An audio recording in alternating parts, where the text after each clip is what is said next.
Hello everyone, today is 21st of October, now it's 11 o'clock in the morning Moscow time. I'm Levan Gudadze and this is my first update for a day in which I'll share all the main news that are making headlines in Russian media outlets and Russian language pages on different internet platforms.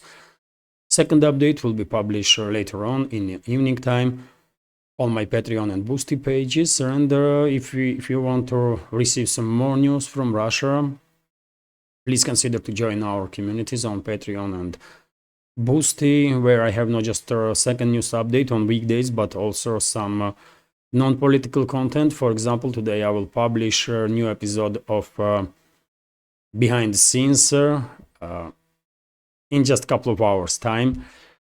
So hopefully Patreon community will like that video also, and also second update later on in the day.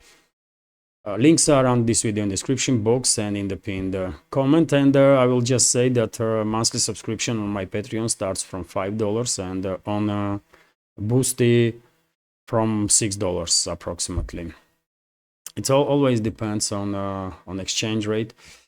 That being said, dear friends, let's talk about news now. And well, first of all, let me share with you some information about situation in Selydovo direction, which is Pokrovsk sector. According to latest reports, Selydovo is quite effectively in operational encirclement. This is Selydovo, by the way, and if you take a look at these white dots, this is approximate line of contact. And latest reports are that Russian troops entered Vishnyovo settlement. Some channels on Telegram are reporting that Vishnyovo is already under Russian control. Some channels are reporting that a road that connects Selydovo through Vishnyovo and then Pokrovsk is under direct Russian control. And also roads on the northern side, by the way, of Selydovo are under direct Russian fire control, which means that, well, Selydovo is encircled, basically. This is no longer even operational encirclement. City is encircled, and the Kiev regime's garrison there will have a hard time to run away from the city without being noticed and then attacked by Russian troops. So I guess it will take few days, maybe a week also, and probably Selydovo will become under full Russian control. And also Kurachovo, by the way, on the southern side, Kurachovo, this settlement, which also plays a significant logistical role for the Kiev regime in southern sectors of the front line. So my expectations are then that in a relatively short time, these two relatively big settlements and important settlements, Selydovo and Kurachovo, most likely will be liberated, along with smaller settlements around these towns. And of course, initiative is in Russian hands, and despite all the attempts of Kiev regime to regain initiative, they are failing time after time after time, and I doubt that they will ever manage to regain initiative on any directions. Now let's go through some other news, and TASS news agency is reporting that according to Russian Defense Ministry, overall casualties of the Kiev regime in the Kursk salient area since the beginning of their invasion is amounted to 25,000 military personnel killed and wounded, and also significant number of military equipment. For example, 167 tanks were destroyed of the Kiev regime, 83 infantry fighting vehicles,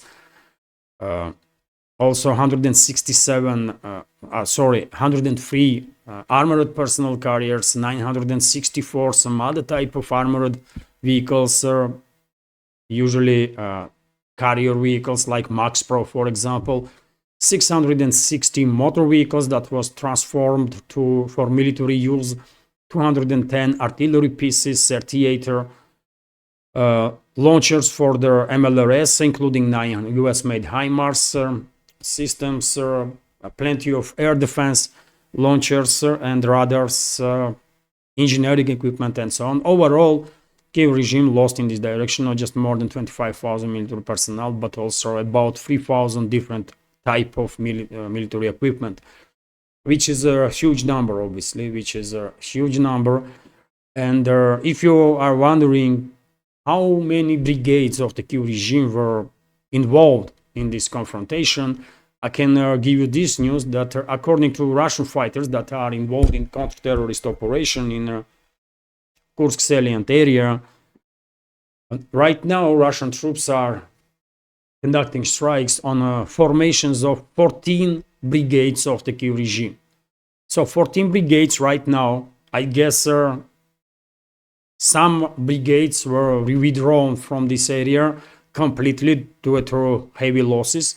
But right now 14 brigades, units of 14 brigades still remain in Kursk salient. Yet again, according to TASS news agency's report, which is based on Russian military personnel that are conducting operations, counter-terrorist operations in this area. And these brigades are 21st, 22nd, 41st, 61st, 80th, 82nd, 92nd, 95th, 239th, 245th, 47th, 129th, and the 30th brigades. Also, according to Russian military, Western private military companies are involved in this invasion, and also a significant number of foreign mercenaries. Not just mercenaries from these Western private military companies, but mercenaries that are signing up contracts, sign up with Kiev regime for contracts. And usually these mercenaries are from Latin America, quite often from Poland, and hundreds of them. So that's their numbers, by the way. We have 14 brigades in Kiev's condition, in Kiev's terms. This is about 45,000-50,000 military personnel, at least when this invasion began, right? On initial stages, maybe just 1,000 troops crossed the border, then 3,000, 5,000, but eventually 14 brigades get involved in this invasion, and 14 brigades in terms of Kiev regime, when one brigade is roughly 3,000 military personnel, 3-4 at best. These 14 brigades can amount up to 40, 45, maybe 50,000 military personnel, and that's from where this 25,000 casualty number is coming from. Right now, according to reports that I see, Kiev regime has in the Kursk salient area approximately 10-12,000 military personnel. That's whatever is left from these brigades, I guess. Let's continue with some more news. RIA Novosti is reporting that there was a precise long-range strike in Odessa port area yesterday evening, and I guess yet another military facility, probably warehouse, was destroyed as a result of this strike. Munition depot, possibly some fuel depots. Videos are circulating on the internet. That's hard to confirm, by the way. Nowadays it is difficult to confirm anything, but videos are circulating on internet with some huge fire and explosions and stuff. And according to authors or administrators on the channels where these videos were published, that was consequences of the Russian strike, yesterday's strike on Odessa port area. Maybe that's the case, maybe not, but clearly there was some strike in this direction, and Russian media is reporting about it. And when it comes to Russian long-range strikes, we have some more information on that. RIA Novosti is reporting that according to pro-Russian underground or pro-Russian partisans in Kiev-controlled territory, Russian armed forces conducted precise long-range strikes on the points of concentration of the officers of the Kiev regime in the Kryvyi Rog. I guess Russian intelligence, with the possibly help of pro-Russian partisans, find out about this meeting and the exact place where that meeting was taking place, and then probably that was Iskander or some missile was launched, and that is that. No detailed information about casualties among these officers of Kiev regime, but I guess they lost significant number.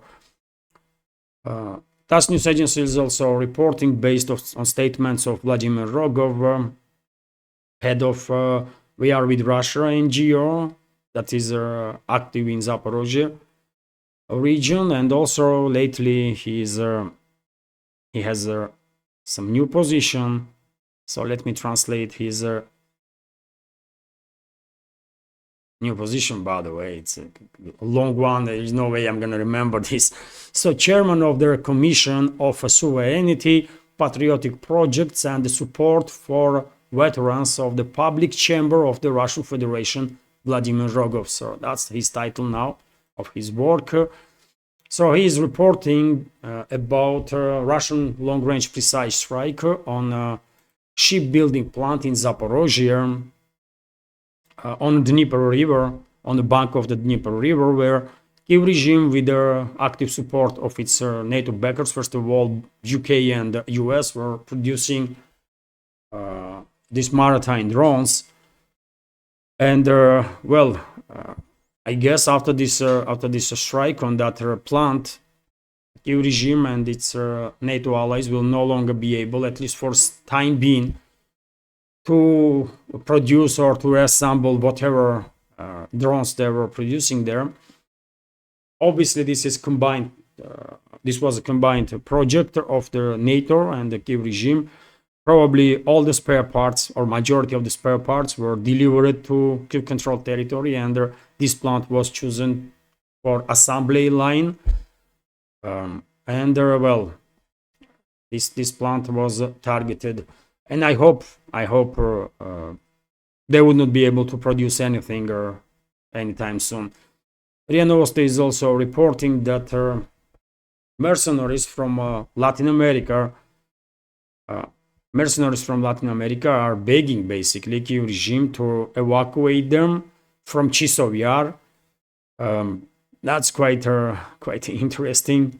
Let's translate this news for a little more details. So, Latin American mercenaries who were transferred by Kiev for the defense of Chisov Yar are asking for evacuation now.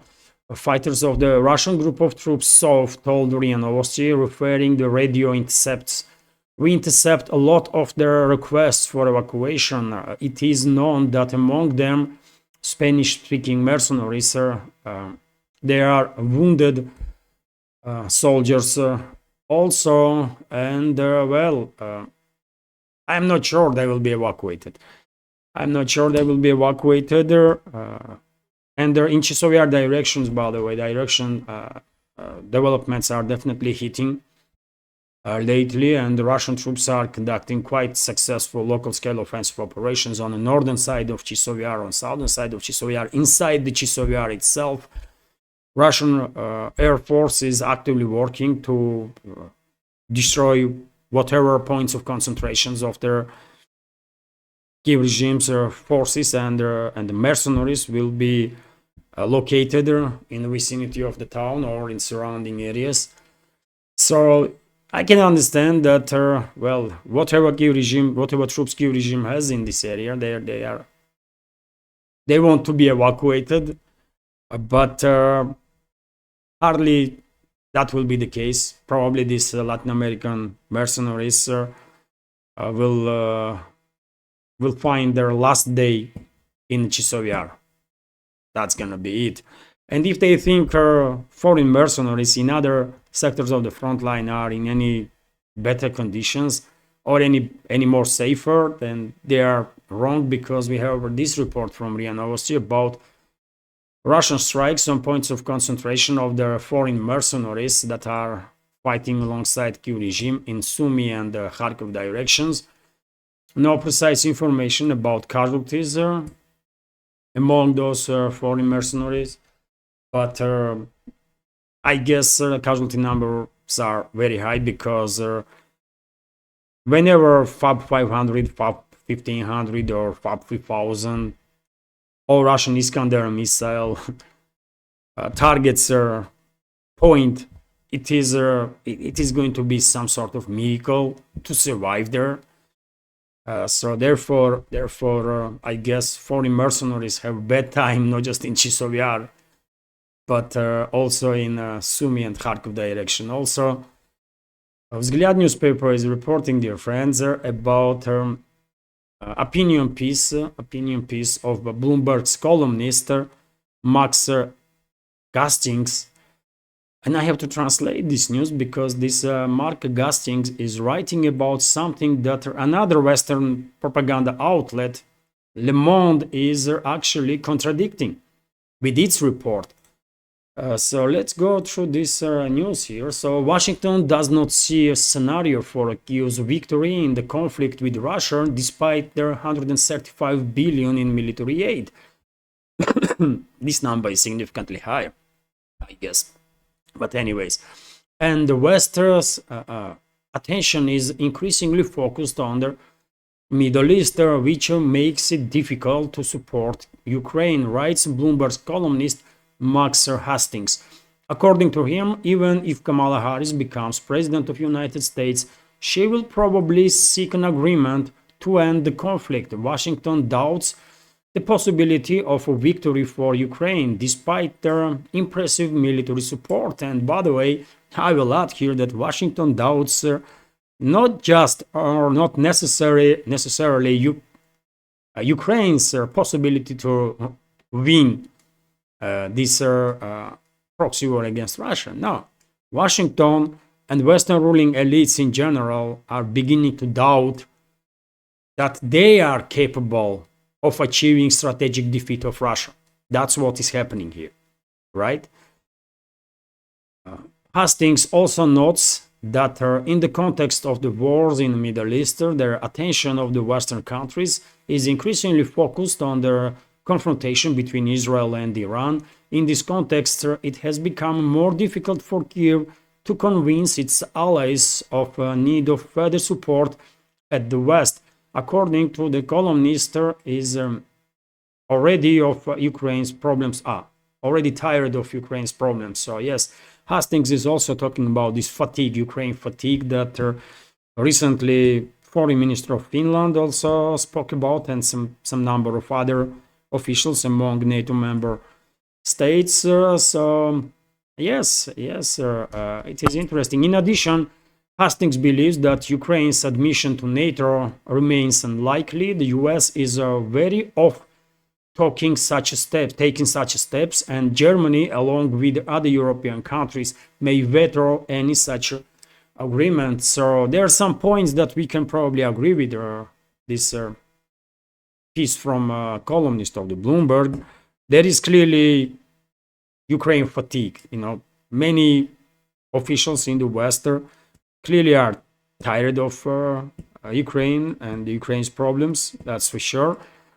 Also, obviously, escalation in the Middle East is shifting attention of the Western ruling class, Western elites towards the Middle Eastern developments, and Kiev regime is becoming receiving less attention, let's say this way.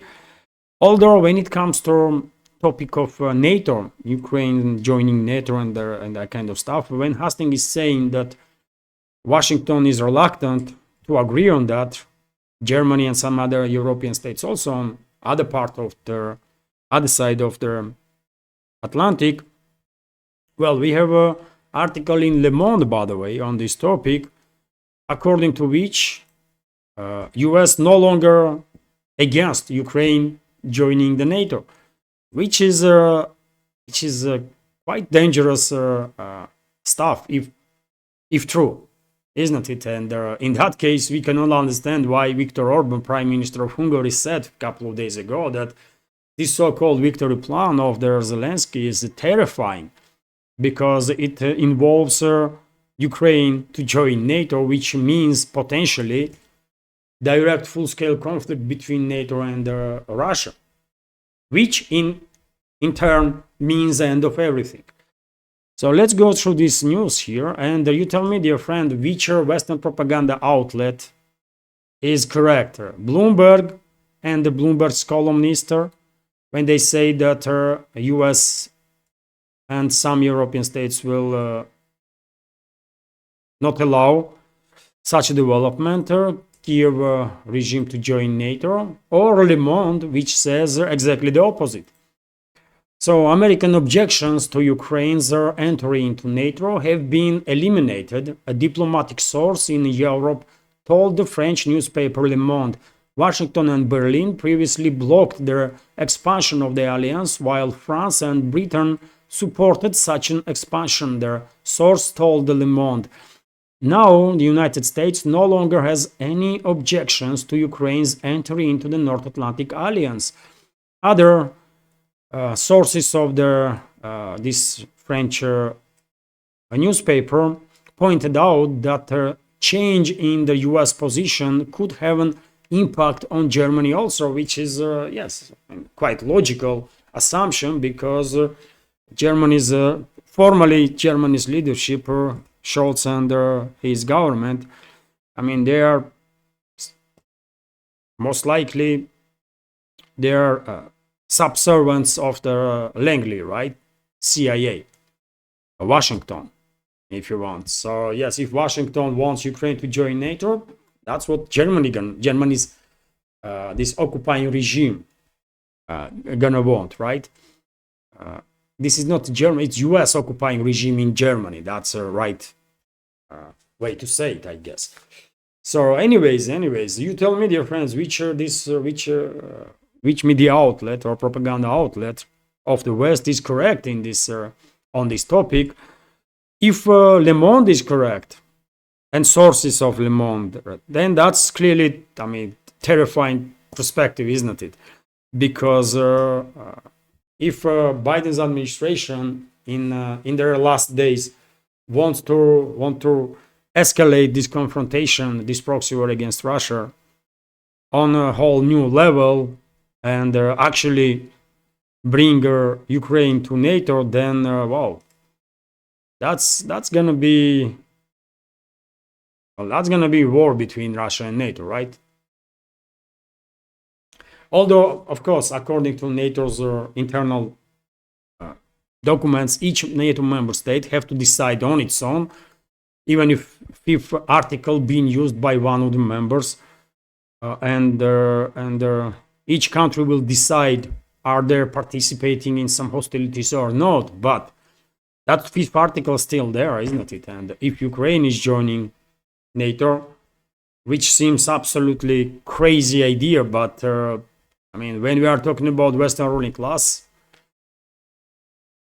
craziness is their feature, right? So they are capable of anything, absolutely. So I don't know, man. This is crazy. This is dangerous, dangerous developments. If things gonna go this way, and they're gonna bring NATO into, or they're gonna bring Ukraine into NATO, but I don't know, man. I hope some cooler heads, some adequate people will prevail in there among Western decision makers, and such step would not be made. I don't know. We will find out. Vzгляд newspaper is also reporting that,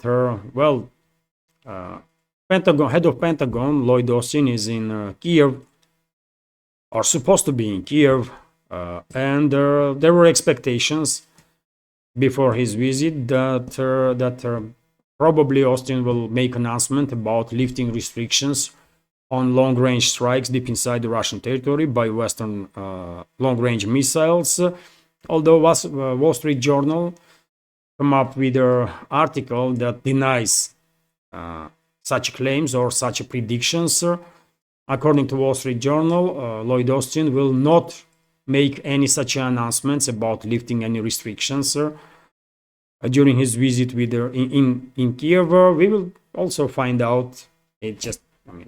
Let's see next couple of hours if Biden's administration, or if Western ruling class want to use final days of Biden's administration to escalate confrontation with Russia, this proxy war against Russia, on a whole new level. Then in that case, if they plan to bring Ukraine into NATO, then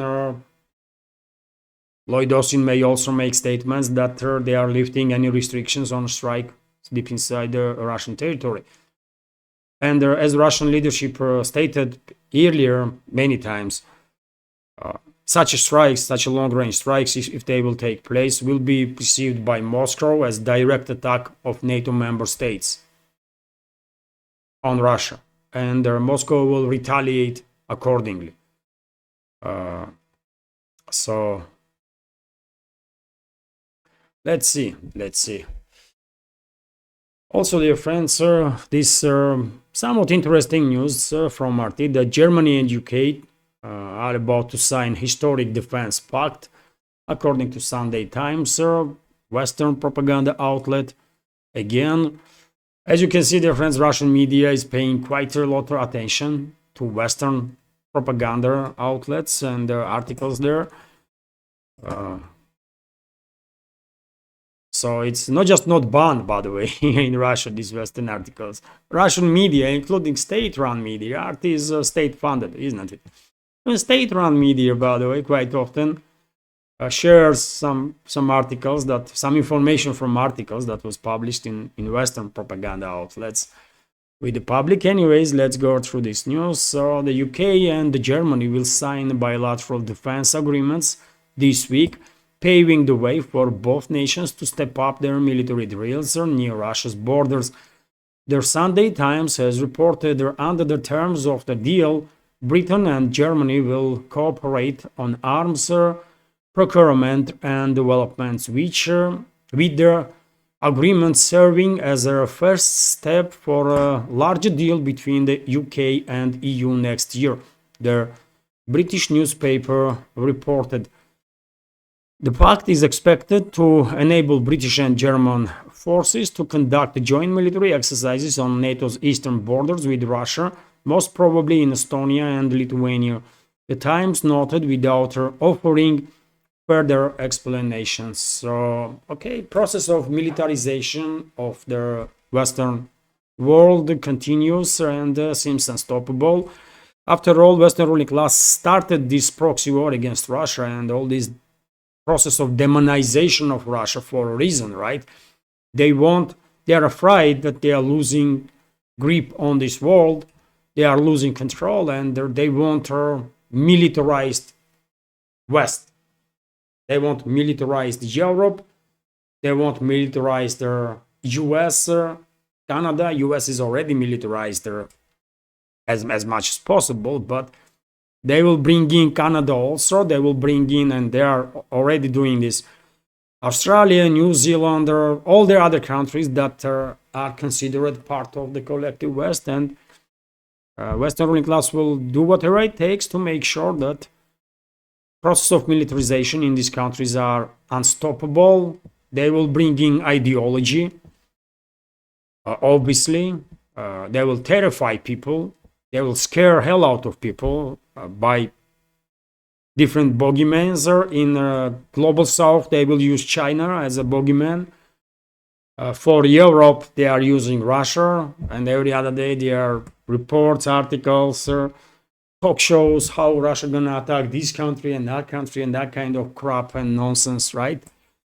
And eventually, just give it another 10-15 years, by the way, and the collective West member states gonna transform into police states, complete police states, and gonna get militarized on the levels that was not reached even during the Cold War. Just mark my word, by the way. Give it another 10-15 years, and that's what is going to happen. It will be just too visible, this process. Anyways, let's continue. Although before I share some more news, dear friends, let me notice that this small channel of mine on YouTube and Rumble and my channel on Telegram, this small project basically is completely subscriber funded. And if you like my work, if you like my channels, if you want to see this project further develop, please consider to support with the small donations through PayPal or Boosty platform, or by subscribing to my Patreon page. All the links are on this video in description box and in the pinned comment. And of course, many thanks to all the members of our community who supported my work and who continues to support and who gives me this opportunity basically to work in this field of news and political commentary. Thank you very much. Truly grateful. And I will try my best, dear friends. I will try my best to produce as informative, interesting content as I possibly can. That being said, let's continue with some more news. And TASS News Agency He reports that Israel targeted 16 out of 30 offices of Al-Qard Al-Hassan financial institution in Lebanon by accusing this institution, this bank basically, of funding Hezbollah. And there are videos, by the way, on internet. I believe I share also on my Telegram channel, when entire buildings, by the way, where these offices were destroyed, completely leveled. So now it's financial institutions of Lebanon that are accused that they are supporting Hamas. What is going to be next? At this point, I would not be surprised, really, dear friends. I would not be surprised if tomorrow Israel will bomb some water towers, some water pipelines, and will state that they had to destroy water supply to Lebanese people because Hezbollah was using this water. So, I mean, they destroyed. They had to. And day after, I really would not be surprised if Netanyahu's regime will use chemical and biological weapons on Lebanon, and they say, you know what, Hezbollah fighters were breathing this air, so they had to poison it. They did not want it to harm civilians. No, I mean, they are not about killing civilians. They were after Hezbollah, but they had to poison air anyways because Hezbollah fighters are breathing that air, right? That's how I see these maniacs, by the way, these psychopaths that are in charge of Israel right now. They are fascists. They are mass murderers, fascists, despicable individuals, and should be charged for crimes for humanity and jailed for life.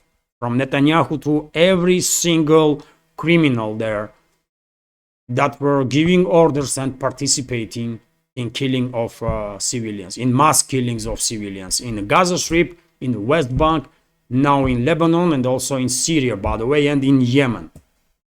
They are killing people left and right all around the region. This is crazy, man. This is crazy. This should stop immediately, but I mean, it's only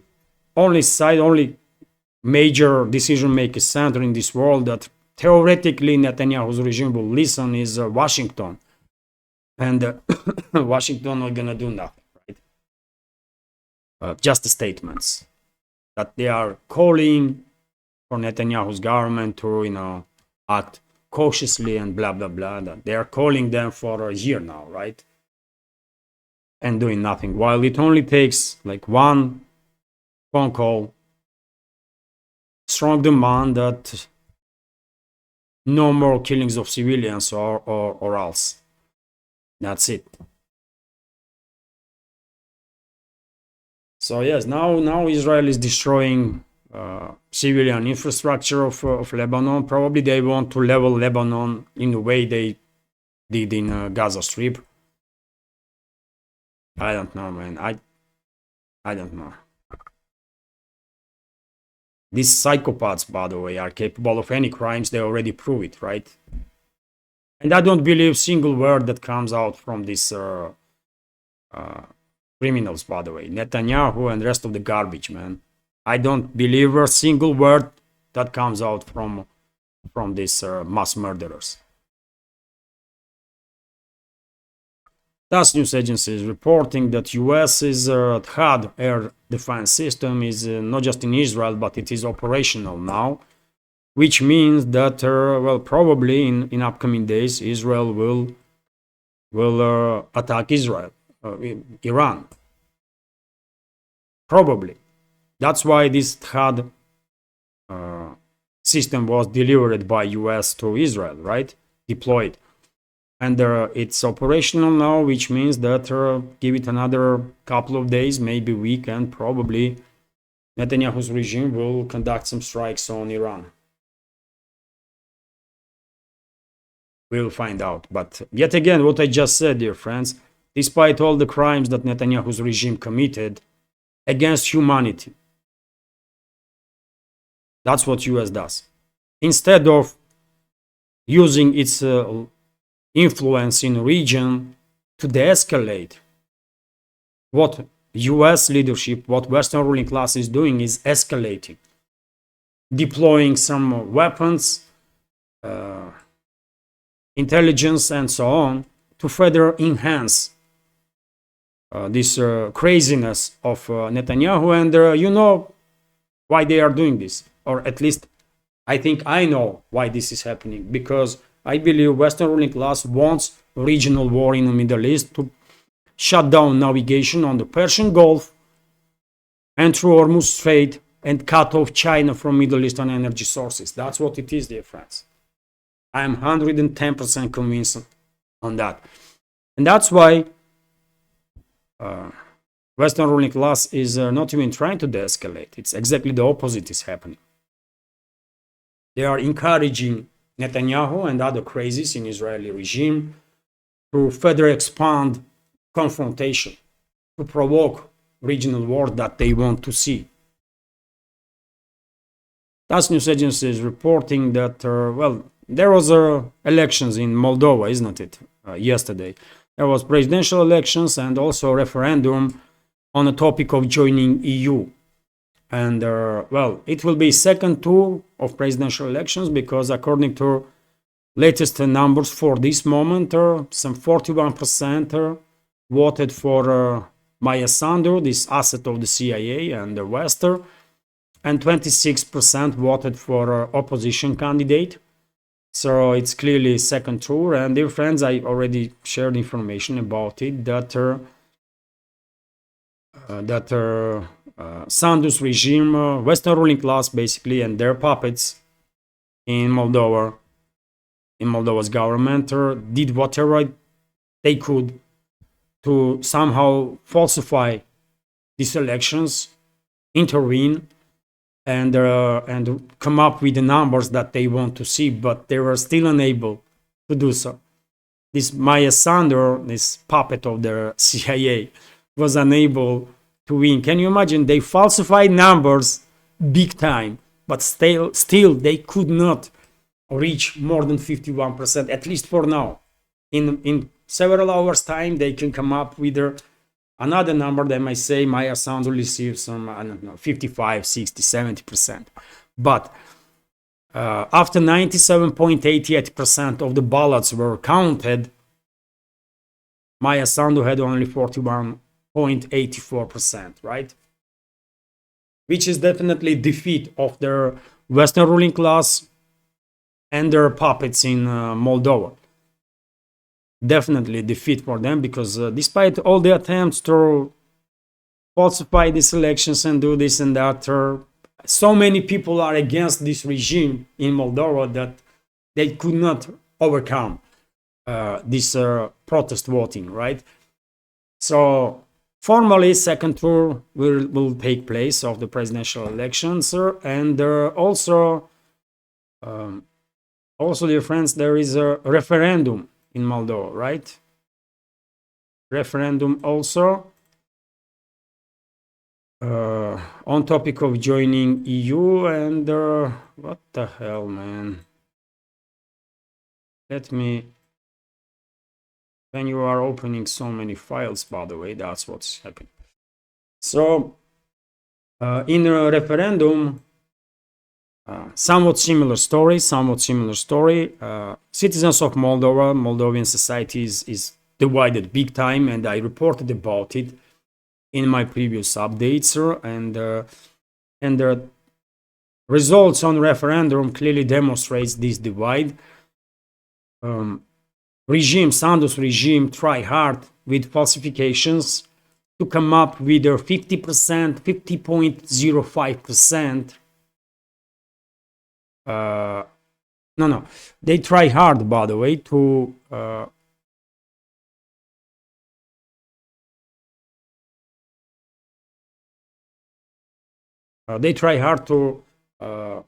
falsify elections so that they will paint the picture that majority of people in Moldova want to join EU, right? But they failed, and let me research right now, maybe some updates on the numbers.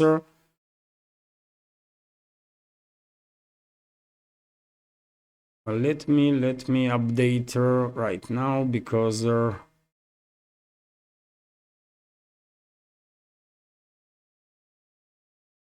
come on, this is important topic, man.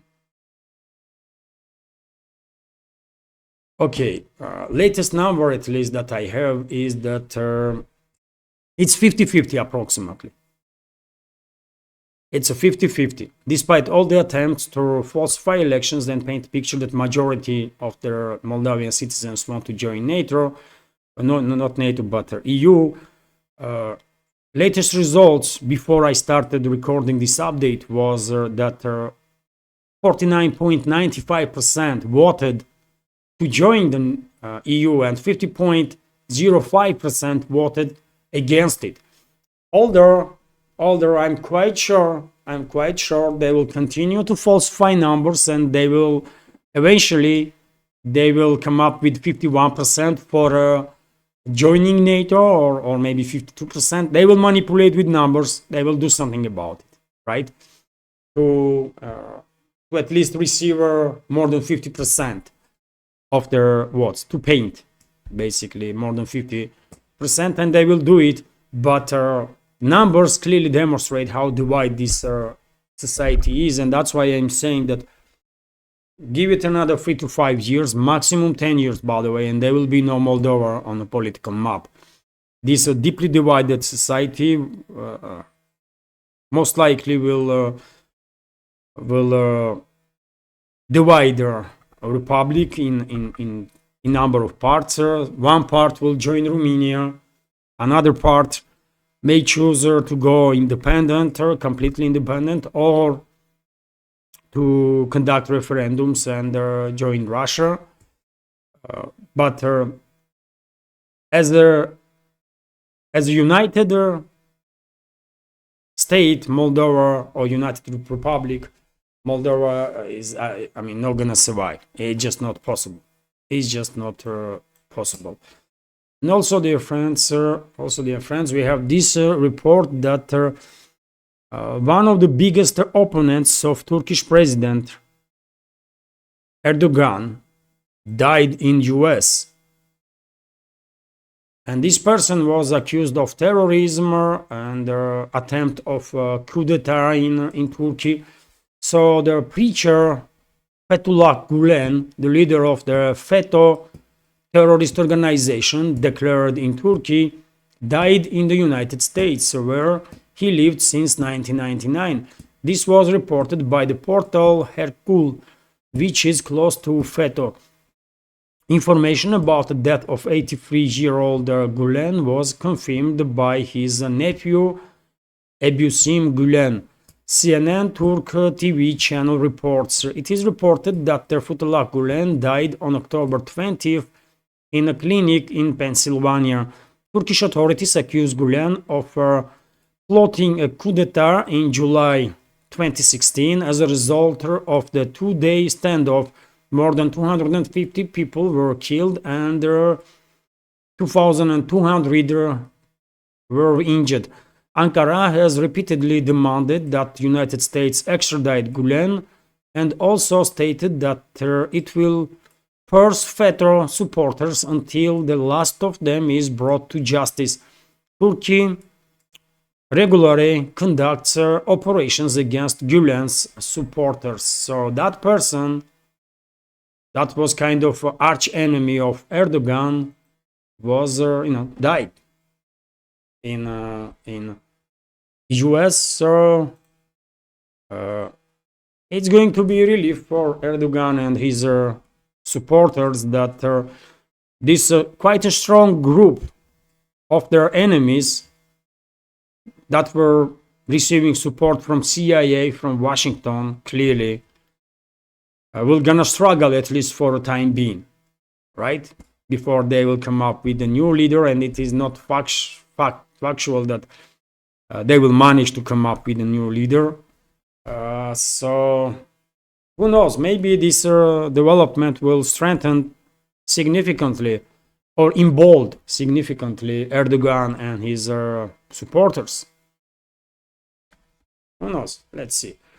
Vzglyad newspaper is reporting that President of Georgia, by the way, another asset of the Western ruling class, stated, and she is in confrontation with the Georgian government, by the way. Georgian government is standing on Georgian government's and ruling parties' policies are based on national interests of Georgia, interests of Georgian citizens, while stand of Zurabishvili is completely based on Western ruling classes' narratives, right? So she is basically asset of the West and acts on behalf of the West, and she made quite a big mistake. It was yesterday, I believe, when she stated that ambassador of EU in Georgia is supporting opposition. Supporting opposition, which is also run by the West, by the way, in its majority. And obviously, ruling party did not like this. This is,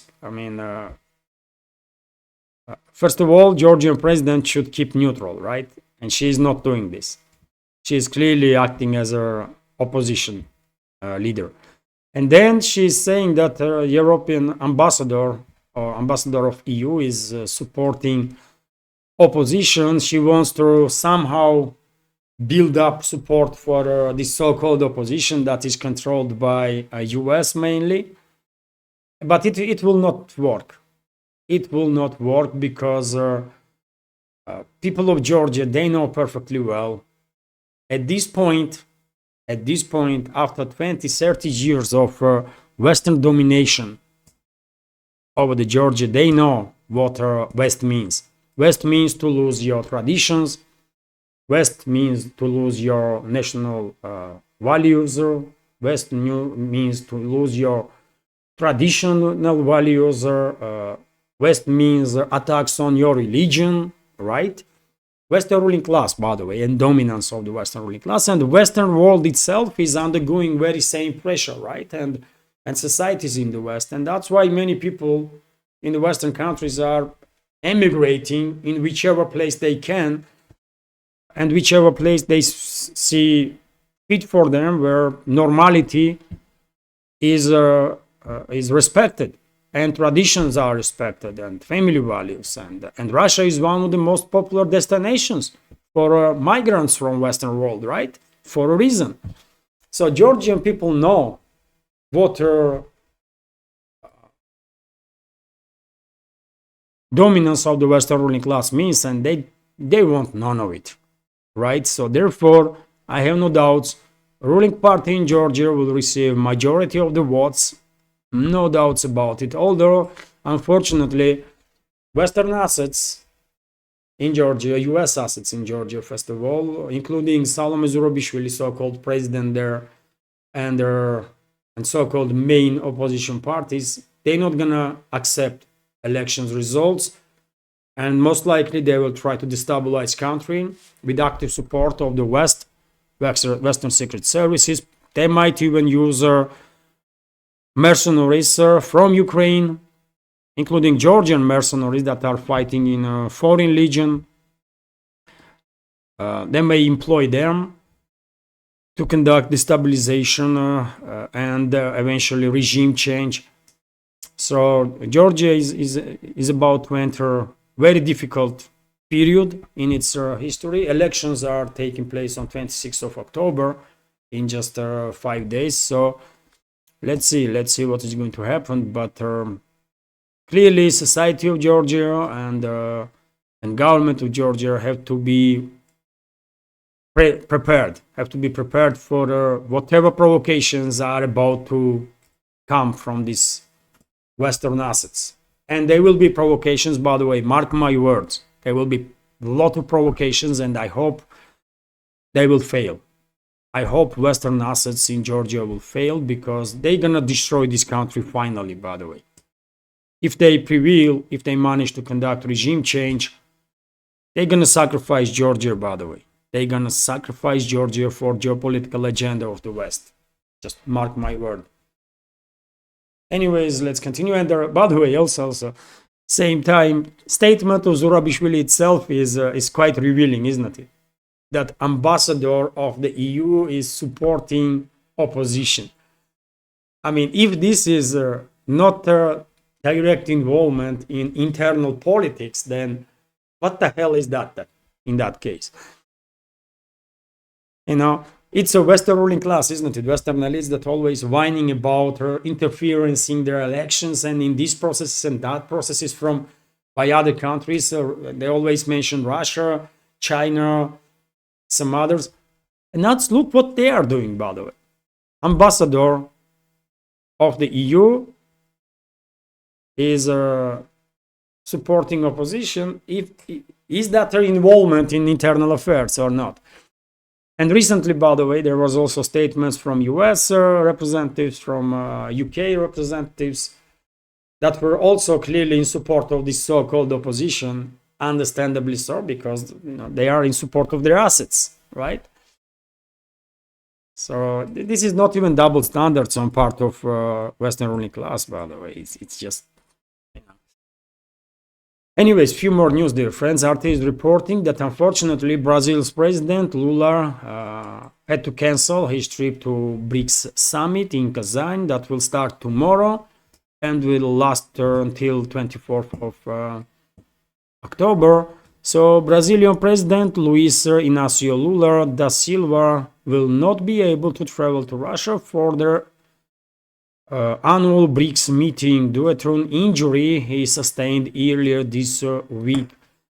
Unfortunate, by the way. I hope this is really because of the injury and not because there are some tensions between some leaders of the BRICS member states. But in any case, I will say this is unfortunate. Brazil is, of course, a major country in this world. And it would be nice if Brazil's president will be presented on a BRICS summit. He will participate via TV link, but it's not the same as being presented in person, right? But in any ways, the BRICS summit is going to be very representative. Dozens of leaders from worldwide obviously going to be there, and some very, very significant announcements gonna be made about future of the BRICS, especially. And my interest, first of all, is announcements about the creation of the alternative financial and the banking system that is so necessary in this world, alternative to the Western one, which is weaponized so much so that it presents danger now for everybody that are using that Western financial and the banking system. And finally, dear friends, I will share with you this information about alternative payment systems that Russia is working on. So Russia presents Apple Pay replacement. So Russia's national payment card system, NSPK, has developed a domestic service to replace Apple Pay and Google Pay. Its general director said on Thursday the new solution will allow users of both Android and iOS smartphones to make contactless payments method via Bluetooth. Dmitry Dubinin told the media at the Finopolis Financial Technology Forum in Sochi. About 20 Russian banks have expressed an interest in the technology, according to NSPK. Their operator of their Mir payment system, the Russian equivalent of the Visa and the MasterCard, which also operates non-cash payments in Russia. Our solution is that we provide a contactless payment using their technology, which operates with a short-range capability using a payment terminal. Dubinin explained. Essentially, this is a method of identifying a payment that is no longer available to use on iPhones, for example. Well, I will not go in some technical nuances here. I'm not an expert in that. So sometimes I myself find it difficult to understand what the hell they are talking about when they try to explain this system and that system.